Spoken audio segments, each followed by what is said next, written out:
Brian. Bucknell, 6 passes to 8 runs. Penn pretty much run heavy, 9 runs to just 3 passes. The kick is fumbled by Moore. The ball is loose, and Penn is recovered at the 23-yard line. It went in the breadbasket of Milton Moore and popped out. Penn is recovered. Stephen Gross comes up with a fumble recovery, and Penn will have it 1st and 10 at the 20.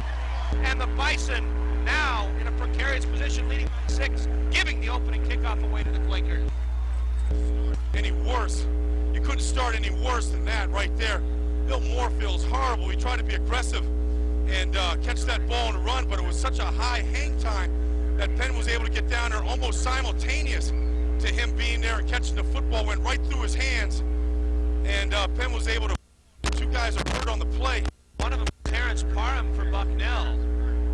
He is down for the Bison as he was trying to come up with a fumble recovery for Bucknell. The other is a Quaker. We cannot see who it is. The medical staff obscures the number for the Penn player. And it will be Maurice Barton, reserve defensive back, and he's going to come up with no weight at all on his right leg. The same for Parham. The Bucknell defense had played so well in the whole first half, and here they are. You know, just like last week, they have to come out in a situation where the offense has the ball 1st down at the 24-yard line, almost identical to last week. And not that they fumbled the opening second half kickoff, but this is just the worst thing that could have happened. I'm sure they came out of the locker room all boosted and confident and ready for the second half, and now you give Penn this golden opportunity. 1st and 10 Quakers at the 24-yard line. And DeRosa will hand off to Abbey, and Abbey will not get back to the line of scrimmage. He'll lose 2 back to the 26. Berman and Adams close from their defensive tackle spots, and Bucknell's defensive line that time whipped Penn's offensive line at the point of attack. Yeah, they did, and that's that off-tackle play, counter off-tackle, where they pull the offside guard and the wing-back, they come, and they really try to pound the strong side of the Bucknell defense, but Eddie Berman read it quickly and was able to slant in and catch the play from behind. Early 3rd quarter, 13-7. Bucknell leading by 6, but Penn now 2nd and 12 at the Bucknell 26 after the fumble by Milton Moore. The lone back is Abbey. Tucker in motion. DeRosa will hand it to Abbey, going behind a strong right side. 25-20, inside the 15, down to the 14. Good enough, should be a 1st down. Gain of a dozen on the play. It'll be 1st and 10, I believe. Well, maybe they're going to spot him about a foot short, and it'll be 3rd down coming up in inches right now for Penn. Mark Miller made a great tackle on that play. Unfortunately, it was about 12 yards down the field, and gosh, that was a touchdown-saving tackle really on that play. 3rd and inches for Penn. They'll go in the eye. Tucker will play fullback. Scott is now in the game as the tailback. Masick, the lone wideout. They'll play with double tight ends as well. Power formation for Penn. 5-man front for Bucknell. Linebackers cheat up. DeRosa will try the quarterback sneak. He didn't have to get much.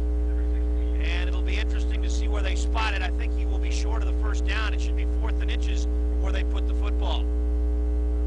They may call for a measurement right here. 14:05 to go in the 3rd quarter. 13-7, Bucknell on top. And Penn trying to regain the lead with a touchdown. Well, this is going to be a lot closer than I thought it was going to be. It looked like he had a nice surge over Glasgow, the offensive left guard, but this looks like it's going to be short. By about a foot. That's what I thought. And it'll be 4th and inches. A couple of injury reports. Fox's injury was he hurt his elbow, funny bone. They say he's okay and will return, but Bob Horst tore his MCL and will be out of the game. So Bombick will have to carry the load at fullback, and it will be 4th and inches coming up for the Penn offense. They have not had a 4th down play today. Bucknell has converted 2 out of 3. Bucknell's defense on the season has faced 3 4th down tries. The opposition has converted 2 of them for 1st downs. What you do as a defense here, it's either feast or famine. You just take every single gap you possibly can get, try to get as much penetration and chaos, and try not to let them get started. They may come right back with a quarterback sneak. Again, they don't need more than about the length of your hand. 4th down and 6 inches probably. Everybody in tight for Penn. DeRosa on the quarterback sneak. His 2nd effort rolling over the top probably got it for him. The initial surge did not, but he was not down. He kind of rolled off the back of the center and guard and kind of fell forward. I think he's got the first down, but he'll probably have to measure again. It was strictly a second effort on his part because he did not get the ball. He did not get the first down on his first serve. And I'll tell you what, from where they marked it, I don't think he has the first down. The ball looks shy of the 14, and it looks like the first down marker is just the other side of the 14. Not a great spot for DeRosa. It's going to be close. It's going to be close, but he's got the first down here. He's past the yard mark. I think he is just past it. You're correct. I think he's going to have about, what, half the football? Very, very close. By the stripe of the football. By the stripe of the football. First down, Penn. Again, this drive set up by the fumbled kick return by Milton Moore. 13:53 to go in the third quarter. Bucknell led at the half, 13-7. And Penn with a shot here to either tie or retake the lead. Masick wide to the left side, the only receiver. They go with double tight ends. Tucker and Abbey now in the backfield behind DeRosa. Five-man line for Bucknell. The Bison will cheat some corners up and blitz. Abbey will carry to the right side, and Charles Crudup will make the tackle after a gain of 1. He had kind of gone by the play, but did a nice job to reach his hand out and made a strong tackle. Well, defensively, they've really got a nice scheme going because Charlie Crudup really cheated that play. And what I mean by that is he really came off for the corner and gave up the corner and took a chance to come in the backfield, forced that play, and while he forced it, he tried to strip the ball at the same time. Glad you're with us on the Bison Sports Network, WGGC Lewisburg, WWPA Williamsport, 2nd and 10 after no gain. Babish and Masick to the left. To the right, it's Rouse. The lone back is Abbey. DeRosa back to pass. Timing pattern to Masick. It's a jump ball, and interference will be called on Jackson, and Penn will get a first down.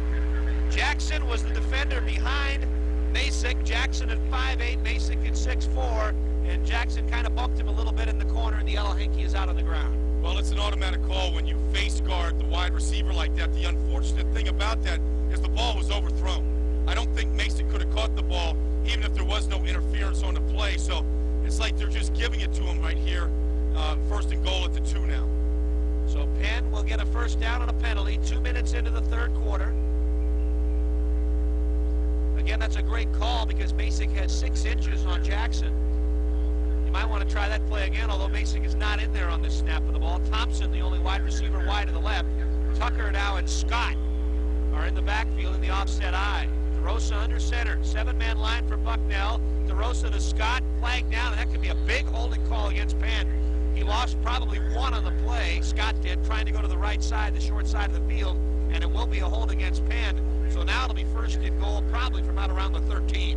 And I think the hold was on the fullback Tucker, as he was the lead blocker, and it looked like he took down the outside linebacker Willie Hill on the play, as Hill made a great contact at the point of attack, forced the running back inside. But here we go. You know, you back them up to the 15-yard line. You almost put them in a position where they have to pass the football. And as we've seen today, when they put the ball in the air, great things haven't been happening for Penn.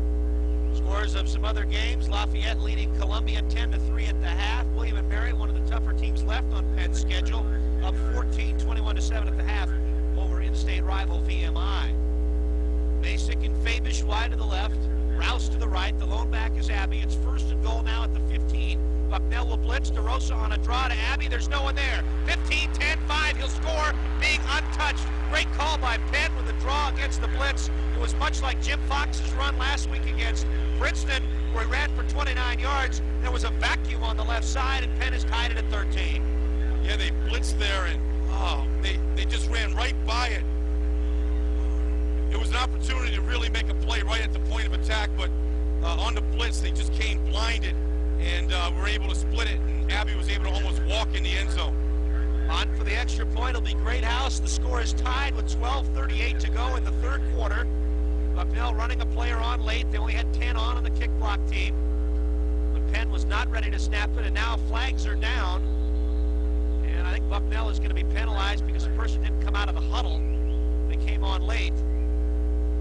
And it will be illegal substitution. The call against Bucknell, an excellent call by the officials. You've got to be in the huddle, and you can't substitute on late. And now they're going to bring Haggerty out and bring Brian Davis back in. No, they had 11 guys on the field. Haggerty made 12, so it's a 12-man penalty or an illegal substitution penalty, and Penn will probably get to kick off midfield. If I was Penn, I'd go for an onside kick, kicking it off at the 50. Illegal substitution, the official call against the Bison. Penn is going to decline it. I thought they could assess it on the kickoff. That doesn't make sense. Why you decline it? Here comes Greathouse to try the extra point. Movement in the line, but nobody flinches for Penn. Nice snap, nice hold. Is this for the lead? It is. Got a break in the action. 12:38 to go in the third quarter. It's Penn 14, Bucknell 13. You're listening to Bucknell football on the Bison Sports Network.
Jumps in front, 14-13, and we sort out the rules of football. When you have a penalty on the extra point, it does not carry over to the kickoff. You can only do it on an extra point. If the penalty is on the touchdown, then is where you have the opportunity to take it on the kick or on the extra point, whichever you prefer.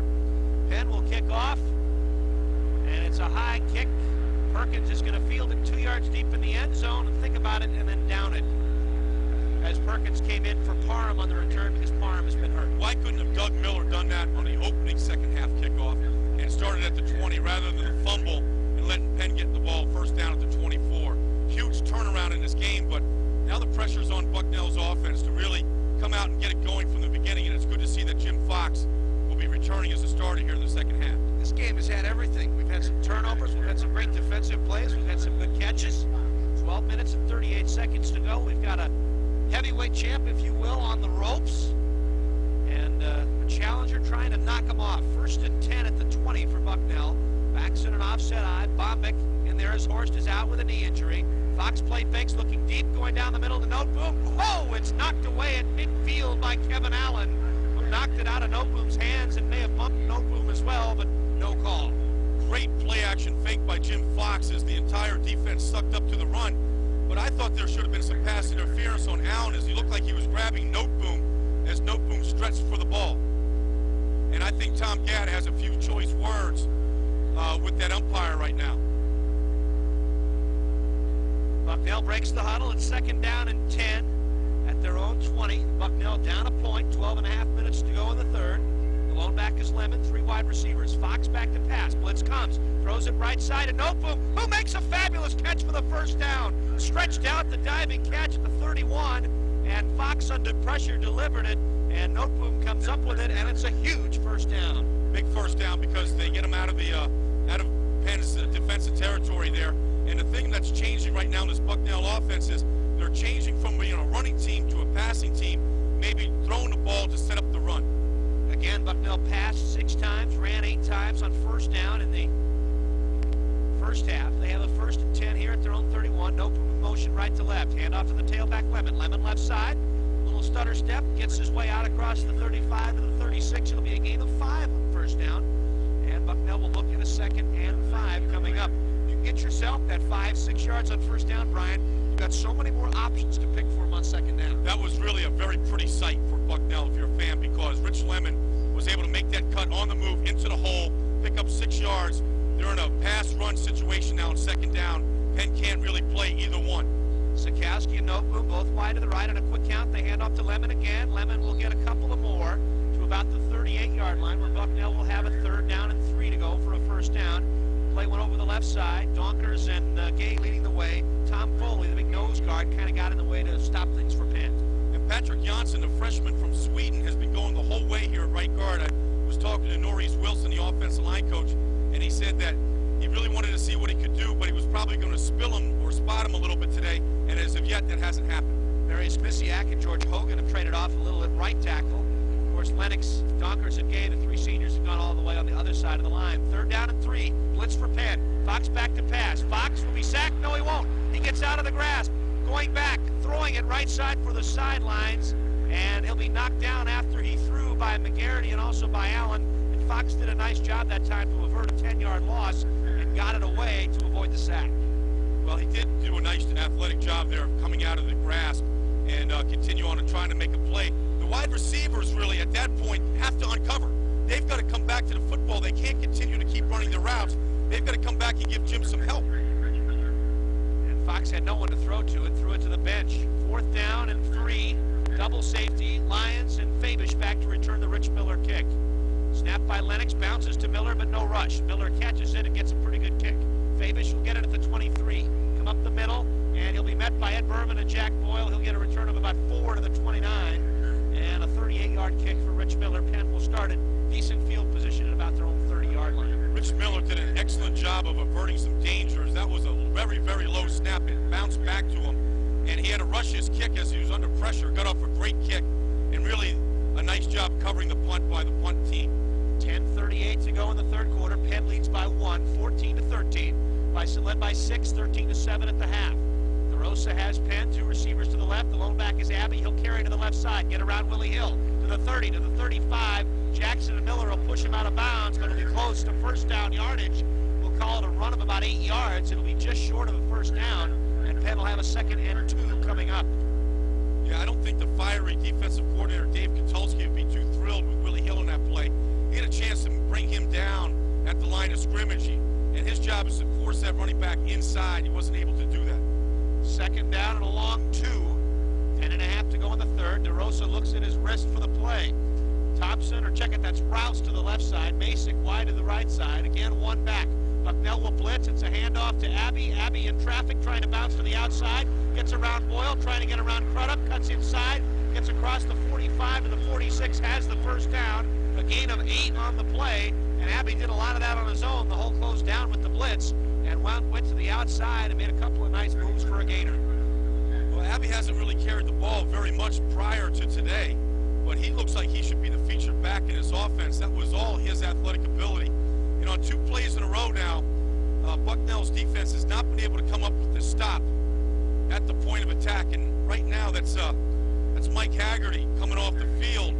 We saw him kind of limping on the field for that extra point protection team earlier in this half, and that ankle is obviously bothering him. You talk about Abbey. He's carried the ball 19 times today for 98 yards, has 2 touchdowns. Scott has carried it 5 for 18, and Deion Camp, the leading running back, has not even played in this game. And I think Penn may be thinking that Mr. Abbey might be their feature back. Well, he certainly looks like the guy right now. Scott is now in the game at the tailback, as Penn has a 1st down at the 47, their own. Receiver to the left and right. DeRosa will hand it to Scott. Scott over the right side. A flag is down. He'll get to midfield if the play counts. It'll be a gain of 3. Hunter Adams on the tackle for Bucknell with help from Rob Bird and Charles Crudup. But again, a flag is down and it appears it's going to be a hold against Penn. So that'll take Penn back out of Bucknell territory and bring up a 2nd down and about 20 to go for a 1st down. And Penn is coming back with the same approach that they showed early in the 1st quarter. They're just going mano-a-mano up front, meaning a hat on a hat, man on man, and they're doing a nice job of staying on their blocks. Bucknell not been able to come off their blocks here in the 2nd half. So the ball will move back to the 36-yard line. 1st down and 21 to go for a 1st down. As they get to the 43 of Bucknell for a 1st down. Typically, Dave Katulski is blitzing in this situation. They've gotten burned on a touchdown run, but I look for them to come back with it now. Twin set to the left side, makes it to the right side. The low back is Abbey. He'll get it on a draw. Abbey across the 35, out to the 40. Bird makes the finishing tackle.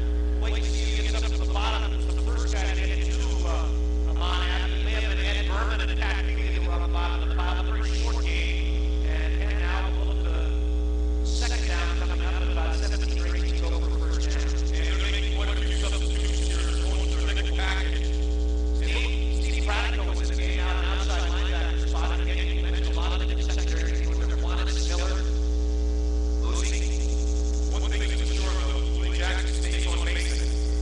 That's his task all day today.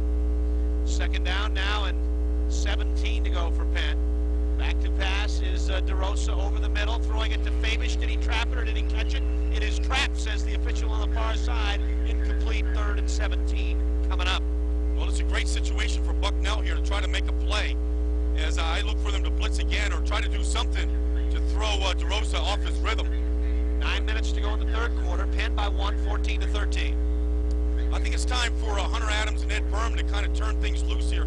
If they've been saving one of their favorite pass rushers, now's the time to get after DeRosa. 10,203 in attendance on this beautiful day in Philadelphia. Glad you're with us. Very competitive football game. Penn in front now by 1 point. It seesawed back and forth. DeRosa on a draw to Abbey, goes to the left side. Room again. 40 gets to the outside. Miller misses a tackle. Hawanitz misses a tackle and then slows him down just a little bit. He'll gain about 6, but they needed 17 to go for a first down. The hole closed down after a 6-yard gain, but there was that moment, I think, where I thought, oh, not again, there's a blitz, and then there's the run to the left side. Well, we've seen he's dangerous in the open field, but they did just what I thought. They inside stunted there. They brought Berman inside from his end position. He's got to keep his eyes open. He can crush Abbey right at the line of scrimmage if his eyes are open. 4th down and 11. On to punt is Salvino. Phillips back in single safety. High, kind of a tumbling kick. Phillips will call for the fair catch at the 28-yard line. And on the kick, only 25 yards for the Quakers. So Bucknell down a point with 8:15 to go will bring the offense back at their own 28-yard line. Again, to recap the scoring, Abbey scored on a 6-yard run to give Penn a 7-0 lead. Bombick, after an interception, gave Bucknell a 7-7 tie. 2 Miller field goals gave Bucknell a 13-7 lead at the half. And then after a fumbled kickoff on the first kickoff of the second half, Abbey on a 1st and goal from the 15 took it in on a little draw for a score, and Penn with the extra point leads 14-13. Lemon the lone back on 1st and 10. Fox will throw it in the flat. Rocket will make the catch, and along the sidelines he'll be forced out of bounds to the 33, a pickup of 6 on the first down throw. Well, they're coming out throwing the football, and Jim Fox has had good rhythm today. When he has time, he's been very accurate. Ron Rocket on motion in that play. Just a one-on-one situation out in the flat, flooding the zone. Fox doing a nice job of reading the coverage and getting it to the open man. 2nd down and 5, as they say that the heel caught out at the 33. I believe that was the first catch to Rocket today. Fox on the game now 10 of 19 for 89 yards. Sikowski wide to the right, Nopum wide to the left. In the slot, it's Rocket who'll go in motion from left to right. Lemon the lone back. Fox back to throw. Rush comes. Fox flushed out of the pocket, throws on the run to Sikowski, throws it too high. Kevin Allen had coverage around the first down marker at the 38. It'll be incomplete and bring up a 3rd down and a long 4 to go for a first down. Well, they ran the exact same play. They put Rocket in motion left to right, and this time the Penn defender, the outside linebacker, engaged Rocket, knocked him off his route, made Fox look downfield and not get rid of the ball so quickly. 8:04 to go in the third. Penn 14, Bucknell 13. 3rd down and 4.5 to go for a first down. Perkins and Sikowski wide to the right. Rocket and Phillips wide to the left. Lemon the lone back. Bucknell will play without a tight end. 4-man front now for Penn. Now a couple linebackers and safeties cheat up. 3rd and long. They will blitz. Fox throws it in the flat to Lemon and underthrows him. Morris had coverage, but Fox, I think, was just thinking about the blitzing safety that was coming in for Penn and wanted to get rid of that football. Well, it's a chess match out there. That was number 26, Ron Heller. They've been bringing him in to rush the passer on sure passing situations. Looks like he has a lot of speed. Bucknell went to 4 wide receivers. Their eagle set right there, and he had to throw hot. Didn't get the ball to Lemon in time. 4th down on the punt is Miller. The ball will be snapped from the 33-yard line. Double safeties again for Penn. Lennox the snapper. This time the snap reaches Miller, and Penn plays for the return. Miller's kick will be fielded by Fabish and dropped. The ball is loose, and Bucknell recovers at the 30. So turnabout is fair play. Fabish may have lost it in the sun. It hit him right in the numbers and bounced into a Bison's hand. I don't quite know who recovered it. It may have been Hawanitz. It may have been Willie Hill. But the Bison come up with the fumble recovery. It may have been Josh Lebrecht, who's been a very good special teams player. We'll credit Lebrecht with a fumble recovery, and now we'll see what Bucknell can do with it. Well, Lebrecht got the opening kickoff special team tackle. Been very aggressive on the special teams today. Ed Berman was really the first guy down there today on that punt team and really forced that play. But just like Phillips in the first quarter, I think the sun is affecting the people catching the ball in that corner. Fox back to pass on 1st and 10 from the Penn 31. Fox steps up in the pocket. He'll get inside the 30 to the 29, a gain of a couple, as Fox had nowhere to throw and the rush was closing in. He got a couple, 2nd and 8 coming up. McGarity on the tackle for Penn. Well, this game has really been similar. If you think Bucknell turns it over inside their own 10, Penn does the same. Bucknell fumbles a kick, now Penn fumbles a kick. It's been bouncing out, the turnovers have bounced out, and that's been the difference in a ball game right now. But Bucknell with a chance to get back on the board here, great field position, they need to take advantage of it. 14-13 Penn leading, 7:15 to go in the 3rd quarter. Lemon on a little counter, or maybe a draw. Inside the 30, gets to the 27.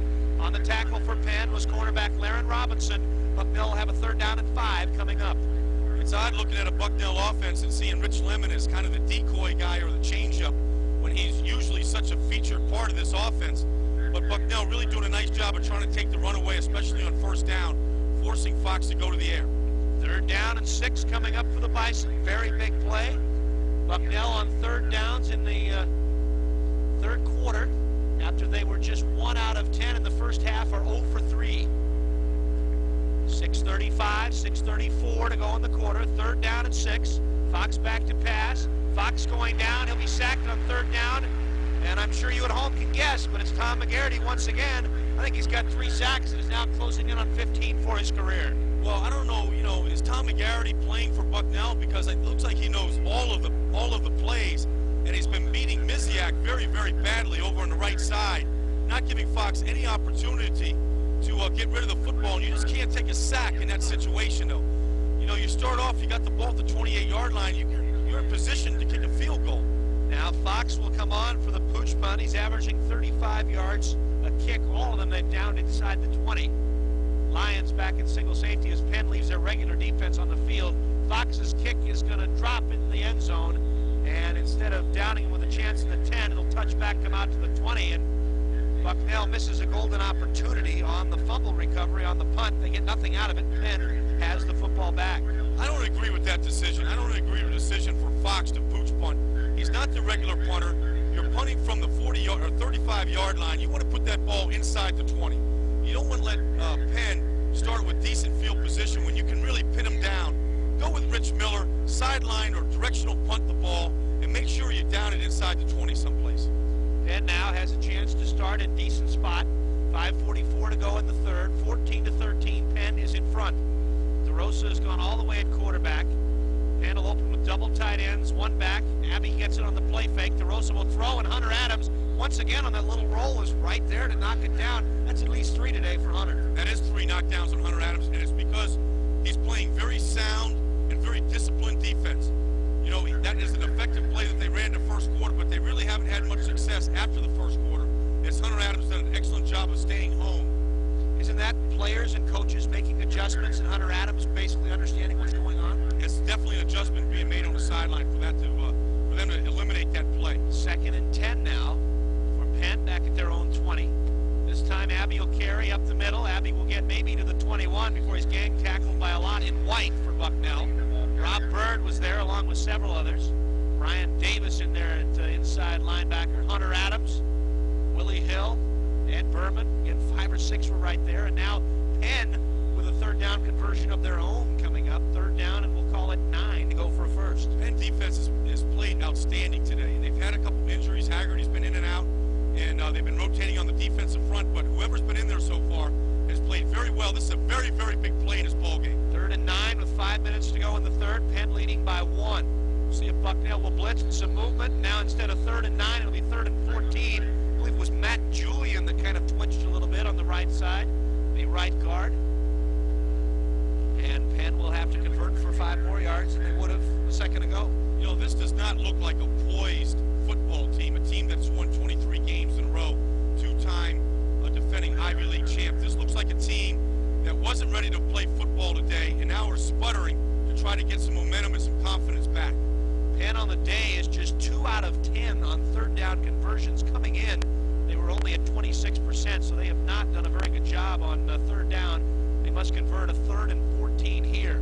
DeRosa back to pass, has time, throws it long left side, and Rouse and Jackson bumping, but it's well overthrown. I think Andy Cohen had the best chance to catch it on the sidelines, and it's going to be a punting situation. So once again, the Bucknell defense forces a 3rd and out, 3 and out. And I think that was DeRosa's worst throw of the day.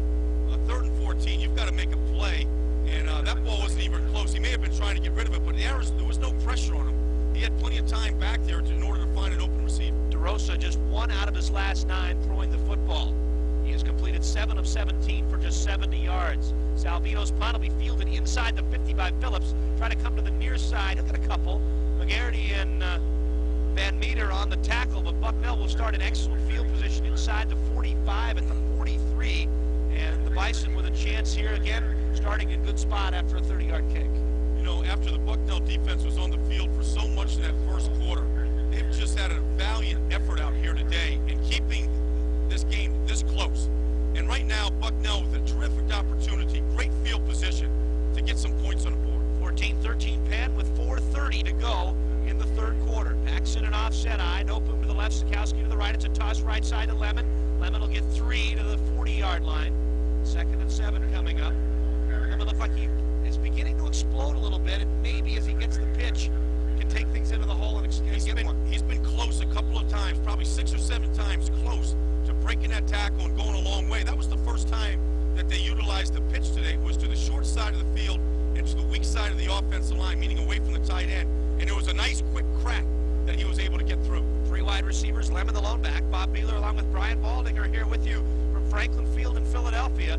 Fox back to pass on 2nd down and 7, and his pass is knocked down in the middle by one of the defensive linemen, Mike Elsey, in there, bats it down. And the Bison now will have a 3rd and long, 3rd and 6 or 7 to go for a 1st down. And I got to say that was also Chris Osiatowski that was in on that batted ball. But we've seen Jim Fox have some trouble with some batted balls at the line of scrimmage during the course of the season. He seems to drop his arm and his delivery a lot and allow shorter defensive linemen to be able to tip the ball.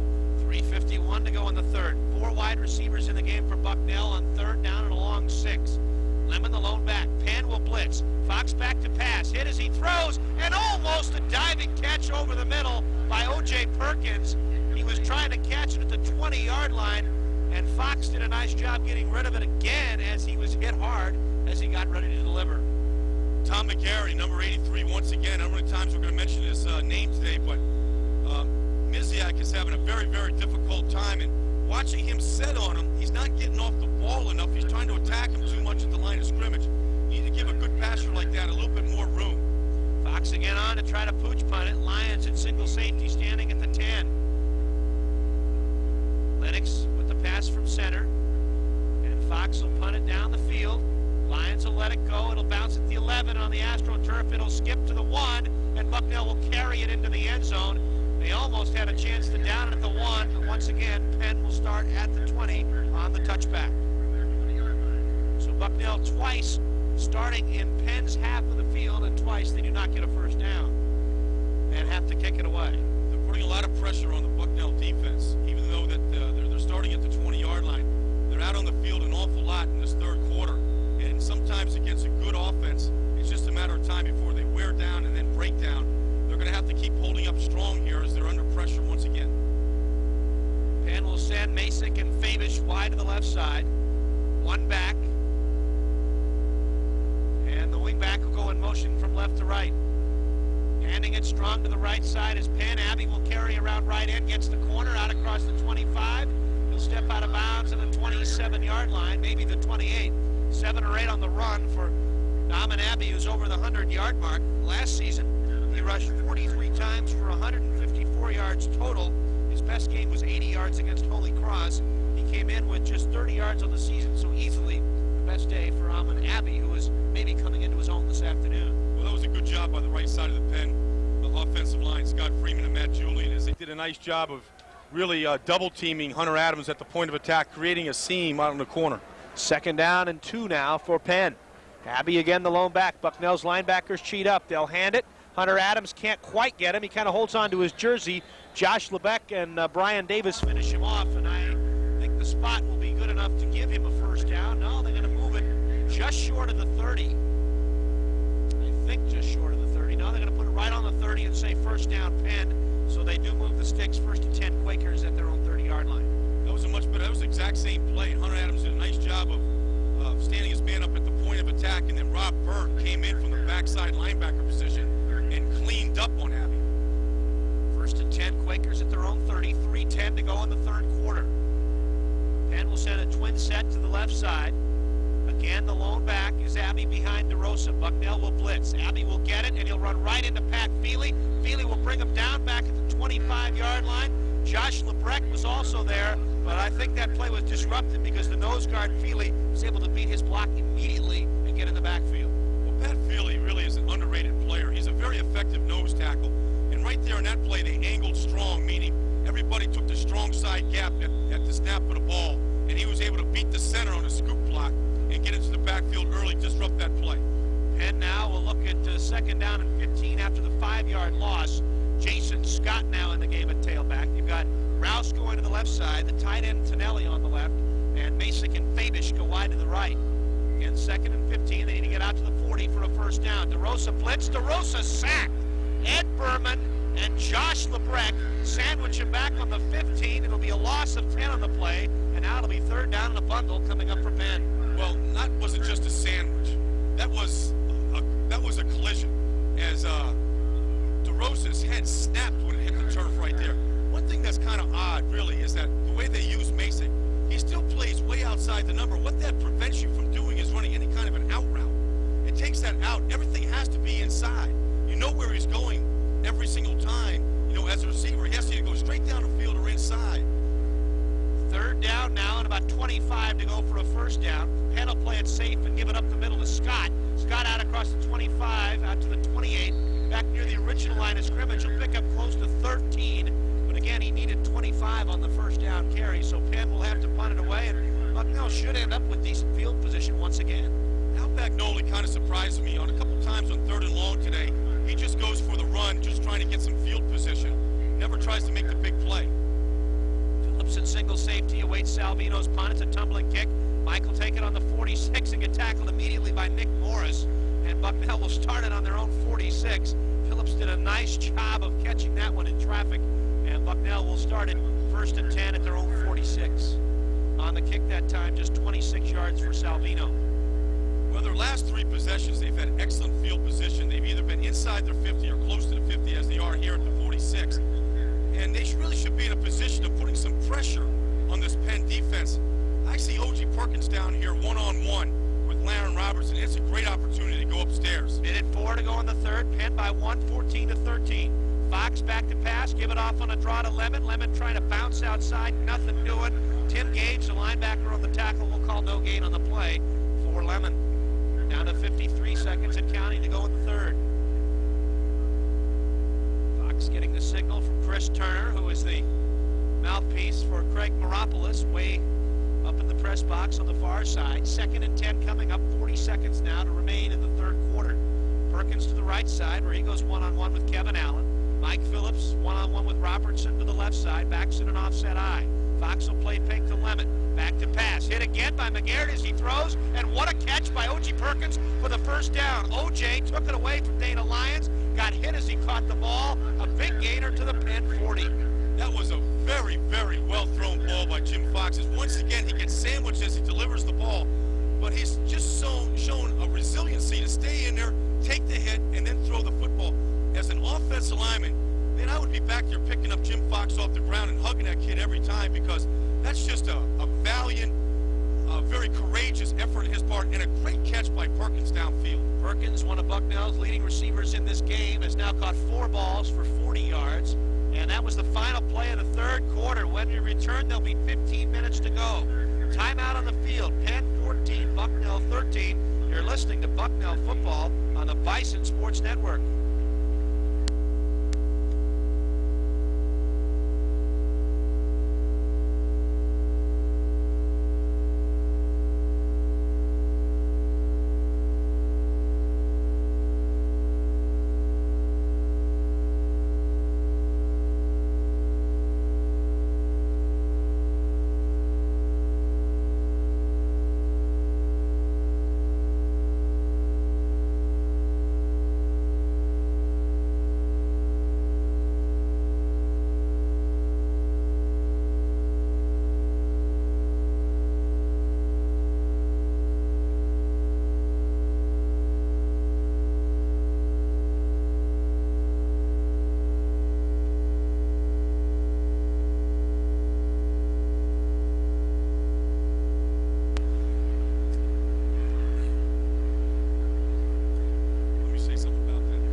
lot of great traditions in college football. 15 minutes to go. Penn leading 14-13, and the people in the lower deck are just hit by toast. Well, I guess they make a toast to old UP, and right now I think it's time for Bucknell's offense to make a little toast to the Penn defense right here. As I see O.G. Perkins still in the ball game. This kid has shown an ability to get open and make some acrobatic catches. I got to go back to him if I'm the offense right now. 1st and 10, Bucknell at the Penn 40-yard line. Penn by 1. Fox this afternoon has got to be knocked down about 15 times. They're hit as he's thrown, and we've got a whistle, and they want to reset the 25-second clock. It appeared there was a clock problem on the field, and maybe Bucknell might be hit with a... Now they're going to go back and rehuddle. I think they're going to reset the 25-second clock. Brian, we've got the stats from 3 quarters of action. Well, you know, one important stat here is Masick had caught the All-American receiver for Penn, had caught 3 passes for 31 yards in the first quarter. He hasn't caught a pass since. They've been all over DeRosa. We'll get back to the rest of these stats after this play. 1st and 10, Bucknell. Willie Jackson's also done a pretty good job on Masick. Fox back to pass, has some time, throws it over the middle, making the catch is Perkins once again for the first down, gain of 11 to the 29-yard line of Penn. I watched Perkins bounce around, and the kid has confidence right now. He sort of has that feeling where he's in a zone that all athletes love to get to. Like, give me the ball, I know I can make the play. He was our guest on the television show this week, and just very articulate, very confident individual. Very good kid, and all kinds of speed. And I don't think there's anybody in that secondary Penn that can stay with him in a foot race. 4 wide receivers now in the game for Bucknell. 1st and 10 from the Penn 29. Phillips in motion, Lemon the lone back behind Fox. Fox will give it off to Lemon. Lemon will not get started and lose 2. Back to the 31, Tim Foster, the first one to get to him. Yeah, Jim Fox on the day is 11 for 23 and 103 yards, and if he's thrown the ball 23 times, he's been knocked down at least 13 of them. So let's give a pat on the back to the young junior because he's played very, very well. Lemon, 19 carries for 49 yards, and his opposition, Abbey, 25 carries for 115 yards, 2 touchdowns. 2nd down and about 12 to go for a first down. Early moments of quarter number 4. Bucknell down 1, looking to score to take the lead again. Fox back to pass, big blitz. Fox knocked down and overthrows Sikowski at the 28. It'll be 3rd down and 12 coming up from the 31. If you're thinking about a hat trick and a 3rd field goal for Rich Miller, you're looking at almost a 50-yard kick from where we are right now.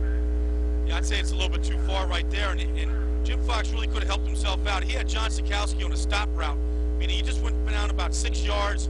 He stopped, turned around, he was waiting for the ball. He was a little slow in getting there. I think if he could have gotten to him quicker, that would have been an easy completion. Into the game, a right tackle against George Hogan, giving Marion Smiziak a breather. Perkins wide to the left on 3rd and 12. Phillips wide to the right, backs are split. A little trouble with the snap from center, and maybe the people moved before the snap came because Fox was backing up really before the ball came.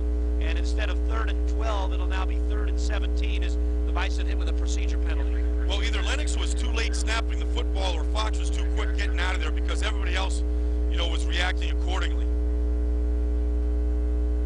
3rd down now and 16 or 17 to go for a first down. They're at the 36. They need to get to the 19 for a first down. Well, the 2 corners of Penn, Kevin Allen and Lauren Robinson, they don't even huddle up on the defense. They're one-on-one with the wide receivers, and that's all they worry about. 3rd and 17, Fox on a straight drop. Rush comes, and Fox will be sacked back at the 42. And what that penalty does and that sack does, it means you have to punt the football now. Where before, if you had the ball around the 30, you really were in 2-down territory to have a chance to go for it on 4th, but here you don't, and you must punt it away. Well, one of the big keys in today's game is that both tackles for Bucknell, Brian Gay and Marion Miziak, they've had a very difficult time stopping the ends, McGarity on the corners, and that's weighed heavily on Jim Fox not getting time to be able to throw the ball. Fox again to pooch punt, 13-10 to go in the game, Penn by 1, 14-13. Lennox will snap it, and Fox drops it. And Fox will have to try to punt it. He'll be tackled by Robertson back at the Bucknell 43, and Penn will take over twice today now, once for each team. A punt has not gotten off, and that one you can't blame the snapper. Fox, plain and simple, dropped the snap from center. Well, it's just really odd that they're not using Rich Miller to punt in the second half, and I don't know if that's by design or if there's something wrong with Rich, but the fact is that punters are used to handling the deep snaps, and they're more comfortable doing it than a quarterback is. You just don't get to practice it that much, and that's a very, very costly turnover.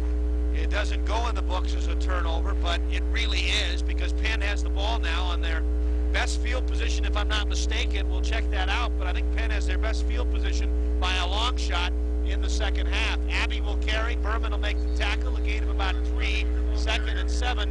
And right now, with Penn up by 1, Bucknell in a situation where a touchdown and an extra point, if Penn were to cash in here, all of a sudden, you're looking at the best you can do is tie. Correct. And once again, the Bucknell defense under a lot of stress. A very difficult position, but so far they've answered the call every time today. I think they expect to do it again right now. Special teams in the second half has really hurt Bucknell. They fumbled a kickoff to start the second half and don't get a punt off here, and really don't cash in being able to pin Penn down on some tough punts. Masick finally catches a pass. It'll go for a first down. No one within 5 yards of him. He catches the ball at the 35, turns it upfield, and gets down to the 30 for a first down. Well, that was a combination, DeRosa to Masick, that looked sharper than the needle in the first quarter. And fortunately, we haven't seen anything from them since, but that was a well-thrown timing pattern to Masick. Masick may be down for Penn on the turf at the 30-yard line. There is someone in blue, and I don't see number 2 bouncing up. And it is Miles Masick that is injured on the field right now for the Quakers. While they're attending to him, we're going to take this time out. 12:16 to go in the game, 14-13 Penn. You're listening to Bucknell football on the Bison Sports Network.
First and 10, Penn just short of the Bucknell 30-yard line. Masick was helped off, but it didn't look too serious. Handoff to Abbey, straight up the middle, makes a couple of Bucknell tacklers miss, and gets to the 25. We'll call it a pickup of a little more than 5, a little less than 6, and it'll be second down forthcoming. Rob Bird on the tackle for the Bison.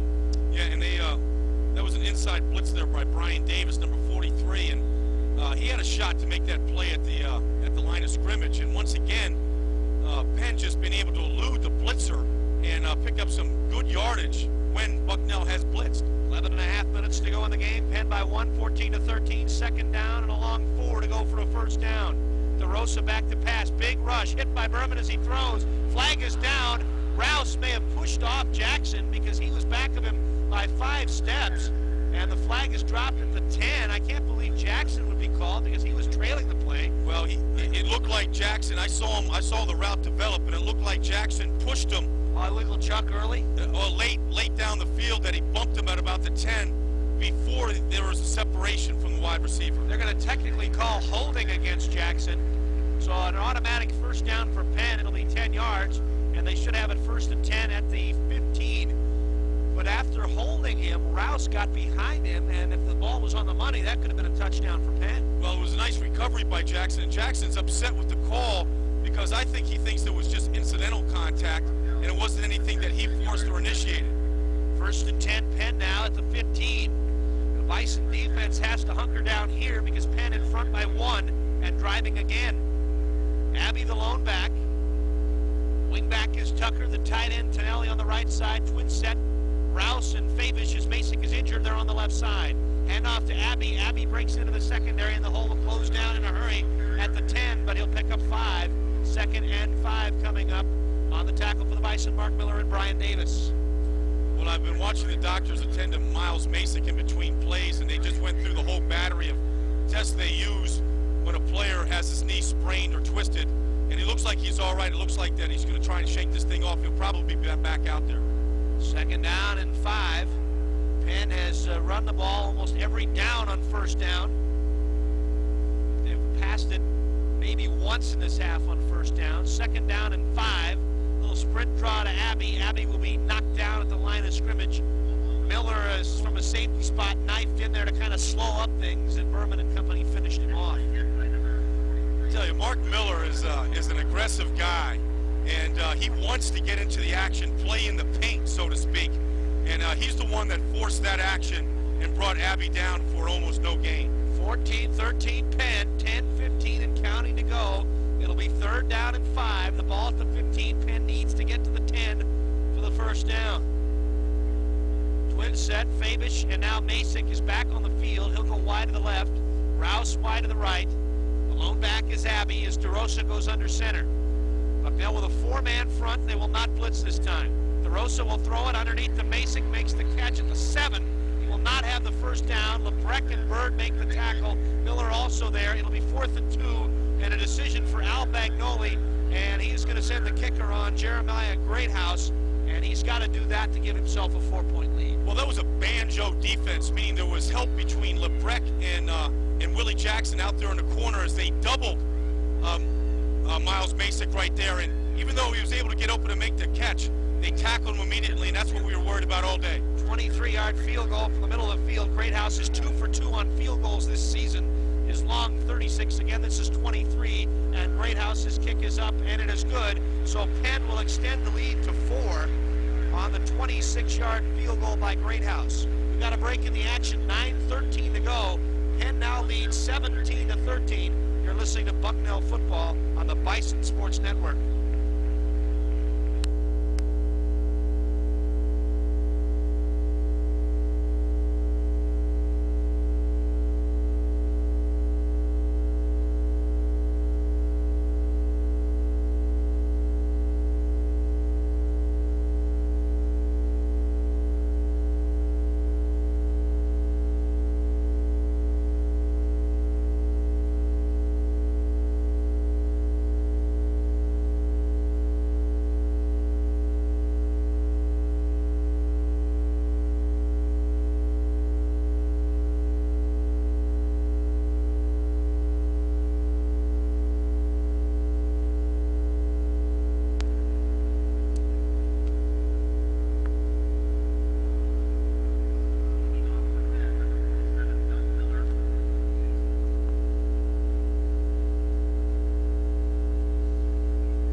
Bucknell is down just 4 with 9:13 to go. 17-13 after Greathouse's 26-yard field goal.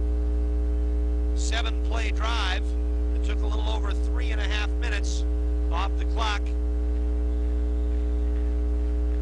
And Penn will kick off. Miller for Penn to kick off. And Moore and Parham back to return it, so it's good to see Parham. Okay, Parham will take it to the goal line. Come to the 10, to the 15, to the 20. Parham took one back last year against Cornell. Comes to the near side to the 30, and he's going to be knocked down at the 33-yard line. Great return by Parham. Piella on the tackle for Penn, and Bucknell gets a little life on a good kick return. Fantastic return, giving the offense some good field position, and he was one tackle away from breaking a real long run right there. Right now, the Bucknell offense has to be saying to themselves in the huddle, we got to get it done, guys. We can't keep putting the defense out there on the field like we have all second half and expect them to come up and win the football game. It's up to us right now. It's time for them to step up and take charge. 1st and 10 for Bucknell. A little more than 9 minutes to go in the game. Twin set to the left side. The ball on the right hash. Offset eye. Bombick in front of Lemon. Fox on a long count. Fox will hand it to Lemon. Straight up the middle now. Veers to the left side as there's no hole. To the 30, to the 35, to the 40. He'll get bumped out at the 41. A gain of 8 for Rich Lemon. And that's the kind of run that Lemon picked up a lot of yardage last year when something was not supposed to be there. The hole closed, and he makes his own way to the outside. Well, it's something that we didn't see all week last year up in Princeton. And it's something that I've been waiting for here today, but he's steadily been trying to find little holes here, little cracks, some good gains here and there right now. And it'd be nice to get him in the mix to be able to take the pressure off of Fox throwing the football. 2nd down and 2 after the 8-yard scamper by Lemon. Receivers to each side. Backs in an offset eye, toss to Lemon to the short side. Lemon across the 40, fights his way close to the first down, and then he'll be repulsed.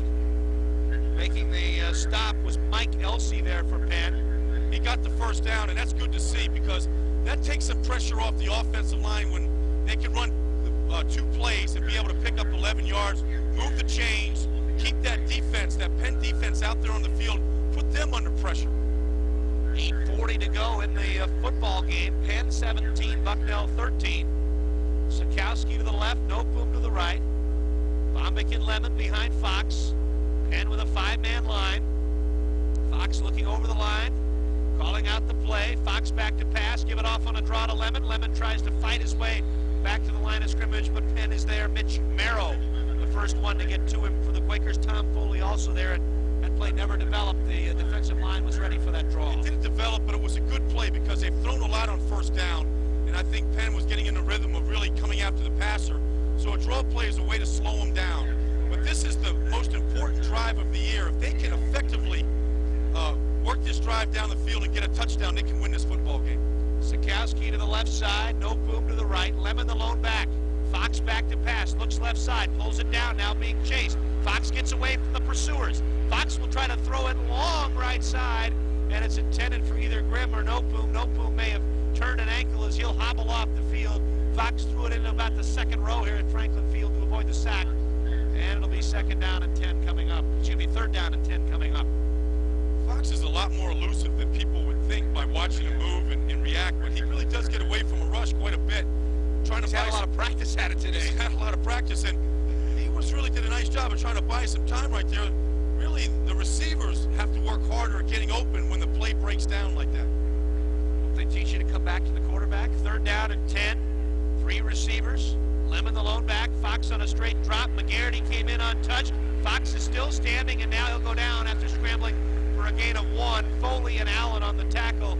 And again, that play broke down when McGarity came in untouched from the defensive end spot on the near side against the right tackle of Bucknell. And that never let Fox have a chance to set up. Well, it's been a mismatch all day. Marius Miziak and Tom McGarity. McGarity is just too quick for him right now. Norris Wilson getting in Miziak's face because they just can't let that happen if they think they're going to be able to throw the football. Miller will now punt for Bucknell. It's Miller this time on 4th down and 8. Standing back in double safety, Lyons and Fabish. Nice pass from center. Miller kicks another good one. And Fabish will field it over his shoulder at the 13 and fumble it. It goes inside the 10. He'll fall on it at the 7. And we've used the sun excuse for Fabish at one end. I don't think we can use it at both ends for him. Overall, special teams play in this game has been just hard. Catching the football, punting the football. It hasn't been pretty out here. It hasn't been clean. And Bucknell, if this defense can rise to the challenge one more time and maybe get 3 plays it out, you know, you could buy some good field position for this offense. Because Penn has to start on their own 6. When we say that the special teams have been hard, I want to take Rich Miller out of that because he's punted the ball well today, kicked and made a couple field goals. Absolutely. I don't want to include everybody here, but overall, some really, really shoddy play on both sides of Penn and Bucknell. 1st and 10 at the 6. Penn in be careful country. Bucknell with a chance here. Maybe they can turn the tables. They can come up with a turnover. They'll hand off to Abbey left side. He'll get from the 6 to the 8. Feely and Crudup there to make the tackle. Excuse me, Feely and Lebrecht make the tackle. Call Lebrecht's name quite a bit. He's been a special team demon throughout his career, but with Brandon Little's back injury today, he's getting the call as the starter at that outside linebacker. 6.5 minutes to go. Penn by 4, 17-13. Penn has scored a touchdown in the 3rd and added a field goal in the 4th to surge back from a 13-6 halftime deficit. Penn, the last time these 2 teams got together, rolled up 21 points in the 4th quarter to end up routing Bucknell 42-21. Hand off to Abbey around left end. 10-15 has the first down, follows a block to the 20, to the 25, out to the 28. And that may be the nicest run of the day for Amon Abbey. Did a great job really of letting his blocker set up and then accelerated at the right time. Yeah, he easily could have gone out of bounds after he picked up the first down, but he stutter-stepped and really changed his momentum to stay inbounds and pick up another 10 yards, but he is an explosive runner in the open field. He gets his shoulders going north-south. 31 carries for Abbey now for 147 yards on the day. The 147 that Abbey has is 7 yards short of what he had the entire season a year ago. 1st and 10 for Penn as they get out from their own 6 out to the 27. The lone back now is Scott. Scott will get the handoff, cut back to the left, 30, 35. He'll get out to the 37. Mark Miller will make the tackle, but not before another first down. Give Jason Scott 10 yards. 5.5 minutes to go. Glad you're with us on WTGC Lewisburg, WWPA in Williamsport. And Penn right now looks like they're just going to play ground football and try to ground things out, move this clock, and if they can keep picking up 8 to 10 yards, they're not going to change. Well, they went right over where Ed Berman had just gone out for a play. He was replaced by number 90, Joe DeLugos, and they went right over him. I got to give Ed Berman some credit here today. He's going against Sears Wright, who outweighs him by over 100 pounds, and has played real well. Scott up the middle again. Penn ripping off chunks. He picks up 7 more. Pat Feely and Steve Pratico make the tackle, but Penn has had 3 long runs in a row of 7 yards that time for Scott. The play before went for a total of 11, then of course the big 18-yard run for Abbey on the prior play. Well, this is very typical for a defense that's been out on the field for the entire second half to get worn down, a team that's a very good rushing football team, and that's what's taking place right now. 17-13 Penn, 4:44 and counting to go in the football game. DeRosa hands it off to Abbey, left side, more running room, 45-50, inside the 50 to the 46-yard line.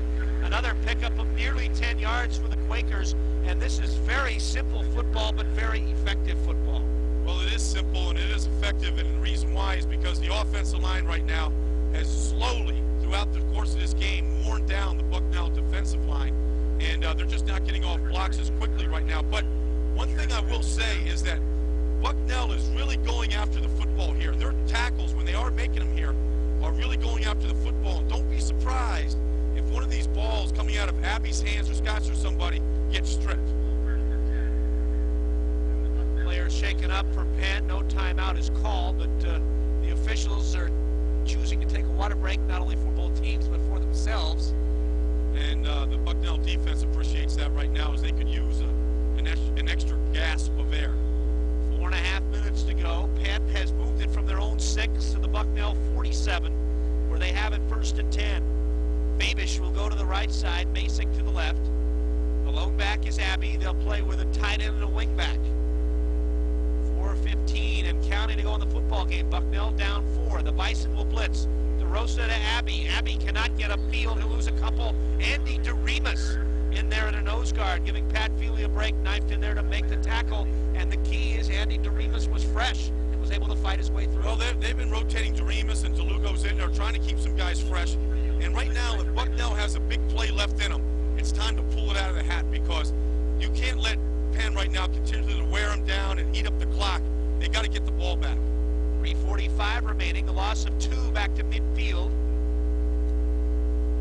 2nd and 12, DeRosa under center. Again, Abbey the lone back.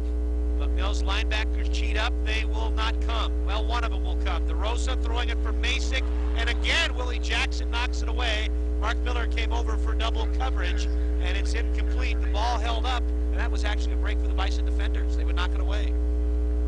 Well, there was a chance maybe for a pick in that play, but Mark Miller was so intent on punishing Miles Masick that he wasn't looking for any football. But we got to give Crudup and Jackson credit. They've done an excellent job on some good wide receivers all day today, singled up one-on-one.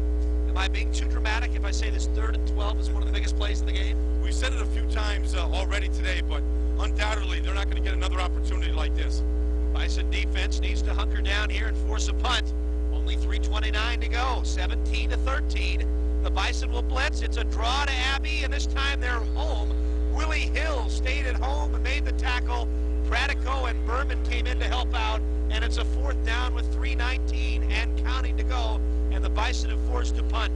And now, Brian, do you go for the block? Bucknell was able to force Penn to eat the ball once, or do you play for the return? No, you definitely go for the block here. I'll tell you why, because there's already been one mischange here between the snapper and the punter. I go after it. Phillips in single safety. They do go after it, and Salvino falls down, and the punt, Phillips will let go over his head at the 10. It'll roll to the 5, and the Bison will catch a huge break as it rolls into the end zone. 2:52 remaining. Bucknell is 20 at the 20. They're 80 yards away. Down 4, they need a touchdown, and came very close to blocking at that time. Well, they went after it like they should have gone after it. And, you know, if there's any sort of an exchange problem, they blocked the punt, or they definitely stopped them from even punting the ball. So it was the right move in that case, and they got a break because the ball took a good Bucknell bounce into the end zone. 2:52 remaining by my count. Bucknell has all 3 timeouts remaining, but this may be the do or die drive, Brian, because you really can't expect if you use any time whatsoever to get it back again. Well, we saw this against Fordham 2 weeks ago. About the same amount of time left. About the same amount of time and almost the same distance. Going to the left side, Noteboom along with Sikowski. Perkins to the right side, one-on-one with Allen. The backs are split. Fox will hand it to Lemon. Lemon tries to bounce outside. McGarity slows him down and finishing him off for Gage and Allen. And the Bison will get no gain. In fact, they may have even lost a yard on the play. They'll move it to the right hash and put it right on the 20. Bucknell will go without a huddle. 2:35 remaining. Bucknell trying to pull off the big upset and thwart Penn in their quest for their 24th consecutive win. Fox two-step drop, throws it over the middle. Noteboom makes the catch at the 30, breaks a tackle to the 35 to the 40. Noteboom caught it at the first down line at the 30, and then as he has done throughout the season, has been probably Bucknell one of their best receivers with yards after the catch. I love what Steve Noteboom does after he catches the ball. It's almost impossible to bring him down one-on-one. He usually breaks the tackle and picks up more yardage. 2:17 and counting. The clock continuing to run. Fox back to pass. Has his pass knocked down by McGarity and nearly intercepted by Joey Allen, the linebacker, off the tip. Incomplete. 2nd and 10 from the 43 of Bucknell. 2:11 remains. Clock stopped. Well, if there's one player on the Bucknell offense that has the capabilities of making a big play in this situation, it's O.G. Perkins. So I'm looking where he lines up right now. And if I'm Jim Fox, that's my first read. They'll pick up the flag. Probably somebody bumped somebody downfield, but since the ball was tipped, that's the signal the official is going. There's no holding or pass interference. 2nd and 10 for Bucknell. What Tom Gadd is arguing is that he was bumped before that ball got thrown. The down marker says first down, but it's really second. They've forgotten to flip it, and now the officials stop play to tell the guy on the chain gang to flip it, and there it goes. Chain gang has been late all day on down flips. Fox with 4 wide receivers, 2:11, clock stopped. It's 2nd and 10 from their own 43. Perkins in motion left to right to put 3 receivers over there.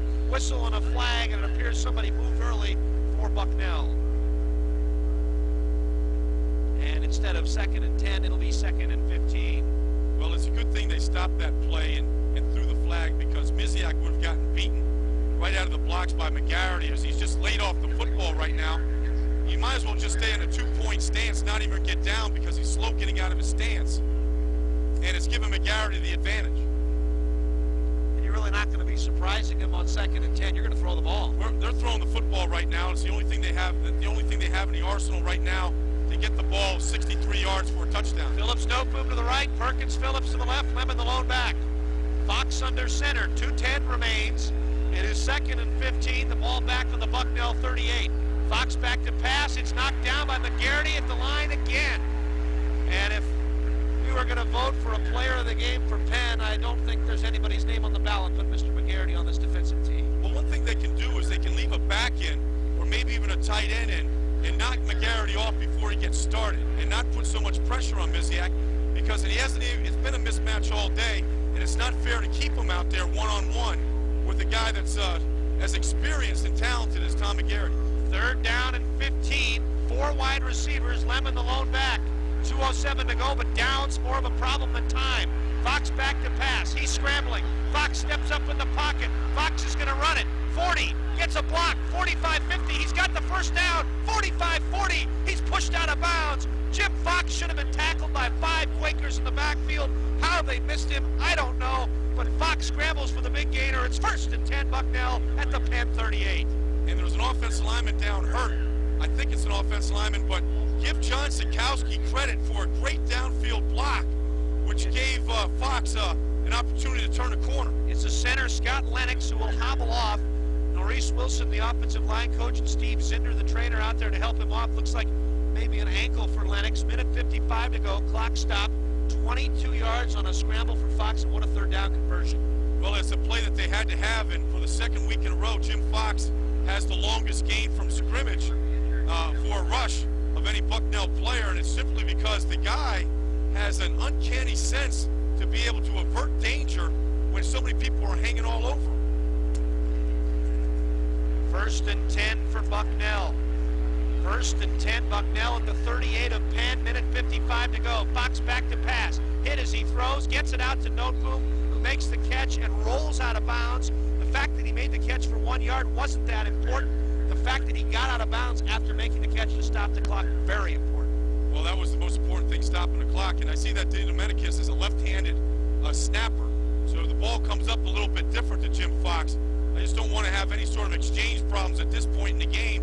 The pressure right now, I think, is on Penn's defense because Jim Fox has shown the ability to make the big play and get the ball down the field. 2nd and 9 from the 37. Fox back to pass, throwing it over the middle of Phillips, makes the catch at the 32, gets to the 29. It'll be 3rd and 1. The clock will move. 1:40 to go. You've got 3 timeouts, and this is where you want to use one of them to make sure you get the play you want. We'll take the timeout with the Bison. 1:37 to go. Penn 17, Bucknell 13. You're listening to Bucknell football on the Bison Sports Network.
To pull the car over if you're driving. 1:37 to go. Penn 17, Bucknell 13. 3rd and a yard and a half for the Bison on the Penn 30. They run the ball to Lemon. He's got the first down to the 27. The clock will stop on the first down. He picks up 3, and there's 1:31 to go in the football game. And Bucknell will go without a huddle right now.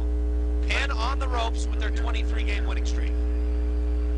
Lennox is back in at center right now. You know it's a great game when nobody on either sideline is sitting down. 1:25 and counting. Fox back to pass, 1st and 10, and the ball is knocked down right off of Fox's arm. Incomplete. McGarity with another bat down. It is 2nd and 10. Clock stops. 1:21 to go. The ball on the far hash mark, the left hash mark, on the Penn 27-yard line. If I'm Jim Fox, right there, the reason why the ball got batted down is because he just took a short 3-step drop. You're not fooling anybody by getting rid of the ball quickly right here. You might as well run a 3-step drop type pattern, but drop back maybe 5 steps. Give yourself a little more cushion to throw the football. Sikowski, Perkins to the left. Nopu, Phillips to the right. The lone back, the fullback, Bombick, maybe to stay in the block. 3-man line for Penn. 2nd and 10. Fox back to pass. Fox throwing for the end zone. Left side is Sikowski. Yes. He makes a diving catch. Yes. Touchdown! Touchdown! Touchdown, he catches it. John Sikowski. It was an amazing catch. Oh, he leapt out and got the tippy toes in.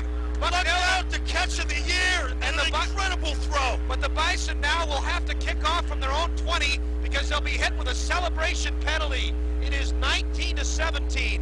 Bucknell in front. Sikowski just spread out like he was doing a dive off a diving board and pulled it in and got the tippy toes down in the far corner of the end zone. What a catch, as he was completely airborne to make that diving grab, a catch of a lifetime right there. And Jim Fox, who was under all kinds of pressure all day long, stayed in the pocket one more time. As Joey Allen was red dogging, meaning he waited until a delay type thing and then blitzed and hit Fox just as he released that ball, and he threw a strike. Bucknell will kick off from the 20. A 10-play, 80-yard drive for Bucknell, taking 1:41. They have at least a 2-point lead. Miller will be on to try to make it a 3-point lead.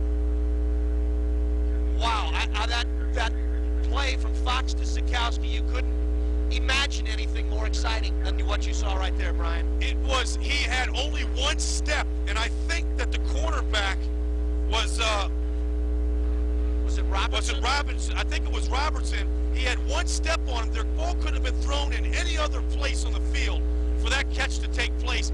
It was perfect timing. And now behind, they'll have 1:13 to try to pull it out. The extra point crucial because if it's made, Penn could only tie with a field goal. Well, the entire Penn offense has been huddled up ever since that pass was caught. And they're reviewing their entire strategy of what they're trying to do, what they're going to do. And once again, the Bucknell defense are going to be put on the field to try to come up with another valiant effort, as they have this entire second half. Really, the last 3 quarters, they did a good job in the second quarter too, yes, but the second half, they've given up... The only touchdown they gave up, really, the only 2 touchdowns they gave up all day were as a result of turnovers, where they were put in a real precarious position with a short field. A 9-yard drive for a touchdown and a 24-yard drive. Bucknell has called a timeout here to kind of settle things down on the extra point. We'll take our final break right now. Minute 13 to go. Bucknell by 2, 19-17. You're listening to Bucknell football on the Bison Sports Network.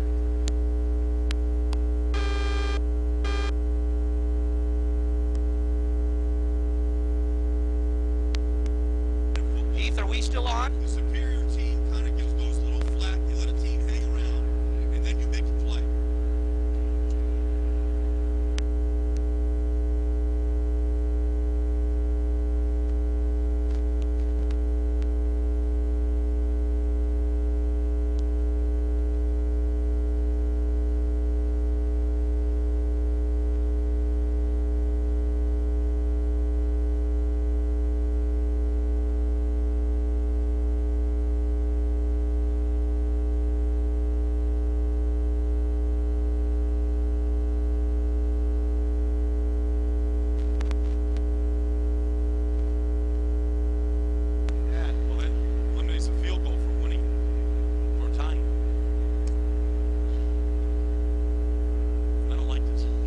Bucknell is going to do something very unorthodox. Leading by 2, they're going to go for a 2-point conversion, which now, if you don't get it, leaves the door open for a Penn win on a field goal. And you got to remember, you're going to be kicking off from the 20-yard line. I don't like this, Brian. I don't like this call. I don't see a need for it. I say put the automatic extra point up on the board and make them go down and kick a field goal just to tie.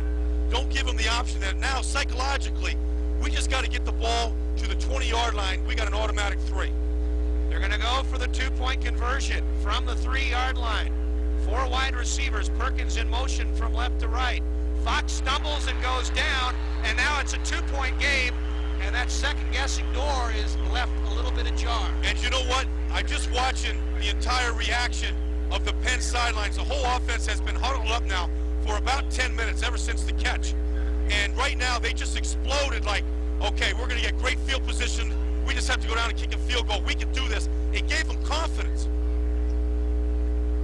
I wish somebody, and I hope you asked that in the postgame, Brian, because I don't see what it would benefit. I mean, yeah, you can get a 4-point lead if you make it, but you only have a 2-point lead now, 19-17 with a minute 13 to go, and you've got a kicker that's perfect this season on field goals for Penn. That, again, you're kicking off from the 20. Penn will probably end up with the ball at the 30 to 40-yard line to start the drive. Well, the biggest thing is it's a psychological boost. They know they can flat out win the game right now, as before, a tie to Penn in this situation doesn't do them any good. Even if you play the overtime, psychologically they feel bad. Well, there is no overtime in this league. I don't believe they agreed to overtime because the Ivy League does not play it. The Patriot League does. Okay, so you're playing by Ivy League rules? Well, you know, a tie to Penn right here is a loss to them. Psychologically, they now feel that they can win the football game with a field goal. And look at where they're going to kick off from. They're going to get great field position with a little bit over a minute to go. I don't like the call. Miller will kick off from the 20. Again, a 15-yard penalty for celebrating the big catch of Sikowski, a 27-yard touchdown pass. Came with a minute 13 to go in the football game. And Penn's deep men, Fabish and Rouse, will stand at the 35-yard line. Kicking off from the 10. So they must have had another penalty. 2 penalties. So they'll kick off from the 10, and that to me makes this going for 2 even more questionable now that you have to assess a penalty back to the 10. I don't know. Miller will kick off. Penn will get the ball probably around midfield. 19-17 Bucknell. Miller is ready. The Bison defense is going to be put in another precarious position. Miller will kick off and gets a pretty good kick. Fabish retreats to his 31. Comes across the 35 to the 40 to midfield to 50. to the 45-yard line, and they're maybe 2 first downs away from a field goal. Well, it was a great return. It was a good kickoff by Richie Miller, but not much hang time. And they've got great field position to work with here. And psychologically, Penn feels like they're going to win this football game. Outright. First and 10, Penn at the 45. Thompson and Rouse to the right side, Fabish and Masick to the left side. Abbey, the fullback, behind DeRosa. 3-man line for Bucknell. That's all that comes. DeRosa throws over the middle. Masick makes the catch at the 30, and he's got the first down. Clock running with a minute to go. It'll stop on the first down. Masick got sandwiched but held on and used all his 6'4" to catch the football. Well, I was just going to say that Bucknell needs a monster effort right here, and DeRosa just fires his best pass of the day, and a great catch by Masick in heavy traffic as he took a monster shot from Miller. First and 10, Penn at the 31. The Bison will blitz. DeRosa back to pass. DeRosa throws to Fabish. Diving catch. No, he juggled it. It's incomplete at the 15. 45 seconds remain. Bucknell 19, Penn 17. And let's give credit to Ed Berman, who's played a great game today against the player Sears Wright, outweighing him by over 100 pounds as he made DeRosa step up and move out of the pocket. He looked like he became uncomfortable moving to his left. Second down and 10. Coming up for Penn at the Bucknell 31. 3-man line for the Bison. We'll see if they blitz. They do. DeRosa hands off to Abbey. Left side trying to get to the corner. He'll be knocked out of bounds at the 30, maybe back at the 32. We'll call it a loss of 1. Clock will stop with 39 seconds to go. It is 3rd and 11 for Penn now at the Bucknell 32-yard line. They're doing some things incredibly well. Rob Bird with the blitz there almost knocked Abbey off his feet as he took the ball in the exchange. That's how quickly he was in there, and totally diverted Abbey off of his path.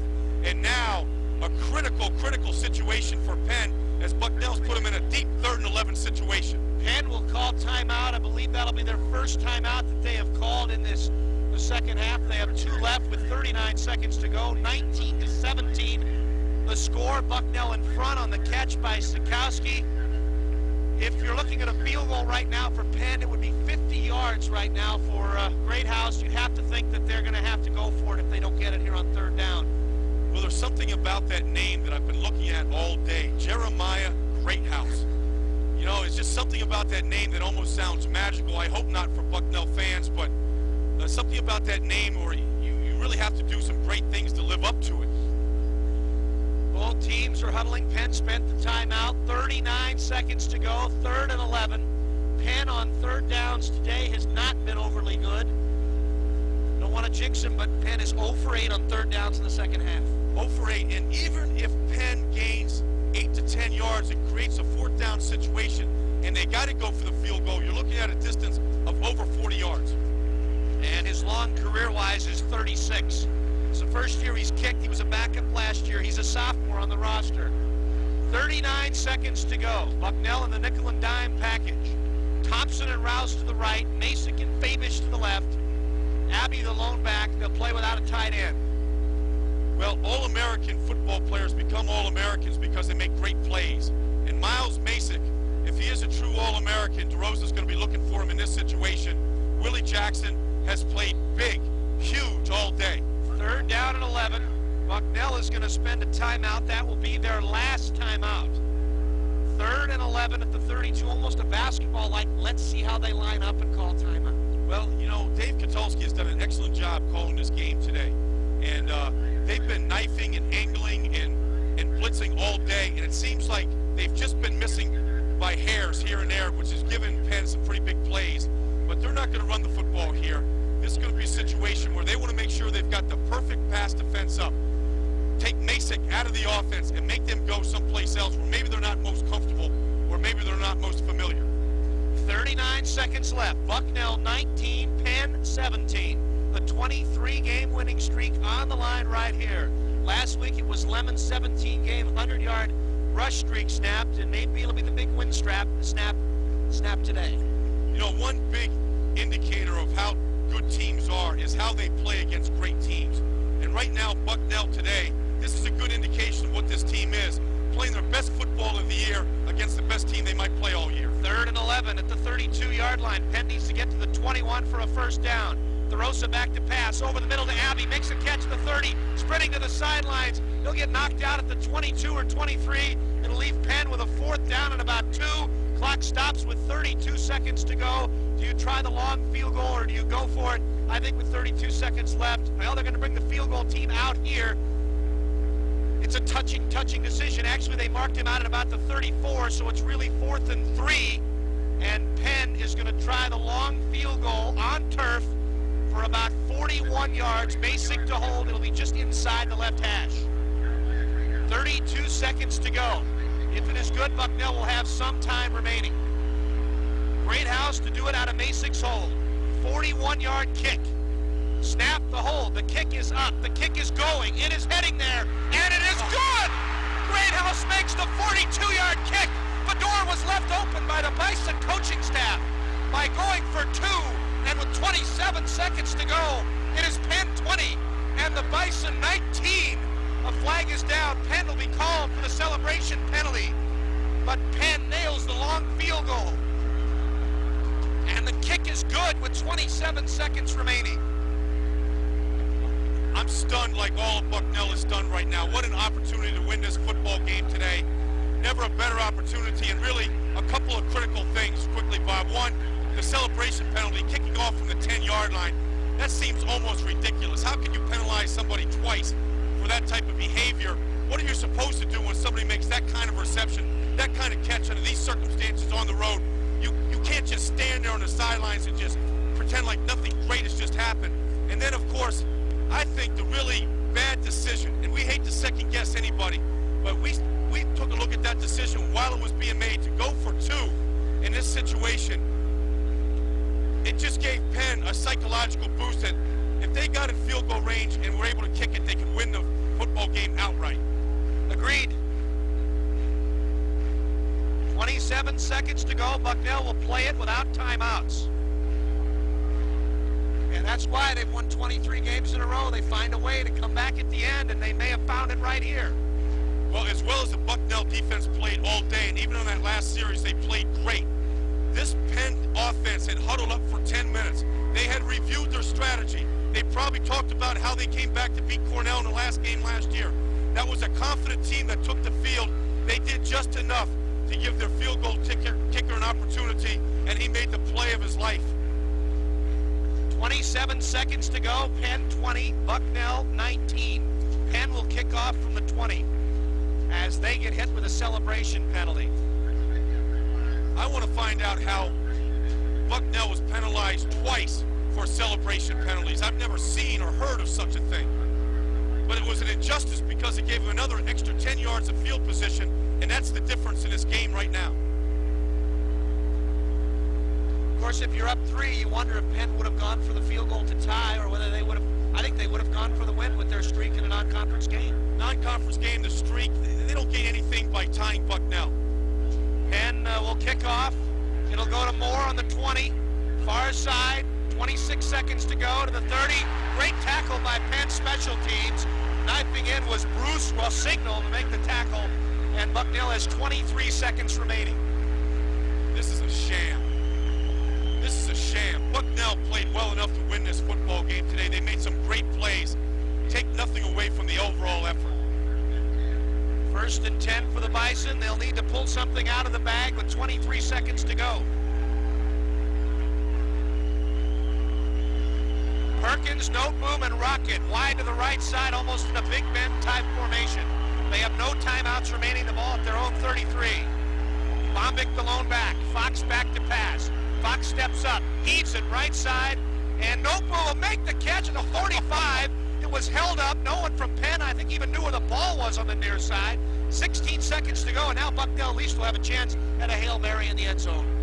No, you don't play for the end zone right now. You play it on the sideline. No, you have a chance if it gets down to that as well. Absolutely, but right now you go for the same thing. You go to the sidelines. Field goal wins it for the Bison. Perkins or Noteboom, you get them in field goal position.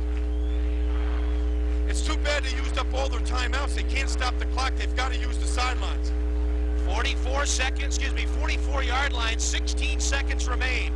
Penn by 1, 20 to 19.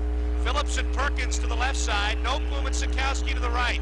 Fox back to pass, throws it, and it's intercepted. And the ball game is over.